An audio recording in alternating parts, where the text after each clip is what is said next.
ಧಾರವಾಡದ ವಿದ್ಯಾಗಿರಿ ಠಾಣಾ ಪೊಲೀಸರ ಭರ್ಜರಿ ಕಾರ್ಯಾಚರಣೆ. ಬರೋಬ್ಬರಿ 1 ಕೆಜಿ 220 ಗ್ರಾಂ ಗಾಂಜಾ ವಶ, 4 ಗಾಂಜಾ ಕುಳಗಳ ಬಂಧನ. ಸತ್ತೂರು ಉದಯಗಿರಿಯ ಡಬಲ್ ರೋಡ್ ಬಳಿಯಲ್ಲಿ ನಿಷೇಧಿತ ಗಾಂಜಾ ಮಾರಾಟ ಮಾಡಲು ಮುಂದಾಗಿದ್ದ 4 ಗಾಂಜಾ ಕುಳಗಳನ್ನು ಬಂಧಿಸುವಲ್ಲಿ ಧಾರವಾಡ ವಿದ್ಯಾಗಿರಿ ಠಾಣೆಯ ಪೊಲೀಸರು ಯಶಸ್ವಿಯಾಗಿದ್ದಾರೆ.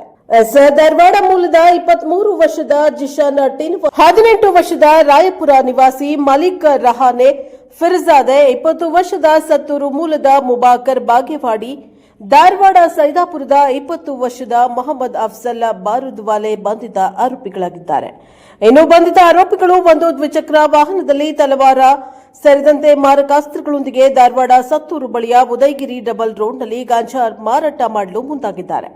ಖಚಿತ ಮಾಹಿತಿ ಮೇರೆಗೆ ಕಾರ್ಯಾಚರಣೆ ನಡೆಸಿದ ವಿದ್ಯಾಗಿರಿ ಠಾಣೆಯ ಪೊಲೀಸರು 4ರನ್ನ ವಶಕ್ಕೆ ಪಡೆದು ವಿಚಾರಣೆ ನಡೆಸಿದಾಗ ಅಂದಾಜು ಮೊತ್ತ ₹62,000 ಮೌಲ್ಯದ 1 ಕೆಜಿ 220 ಗ್ರಾಂ ಗಾಂಜಾ, ₹500 ನಗದು ಹಾಗೂ 3 ಮೊಬೈಲ್ ಸೇರಿ ಒಂದು ದ್ವಿಚಕ್ರ ವಾಹನ ವಶಕ್ಕೆ ಪಡೆದುಕೊಂಡಿದ್ದಾರೆ. ಈ ಪ್ರಕರಣ ವಿದ್ಯಾಗಿರಿ ಪೊಲೀಸ್ ಠಾಣೆಯಲ್ಲಿ ಪ್ರಕರಣ ದಾಖಲಾಗಿದೆ. Bureau report Santosh Medar, Prajapower TV, Dharwad.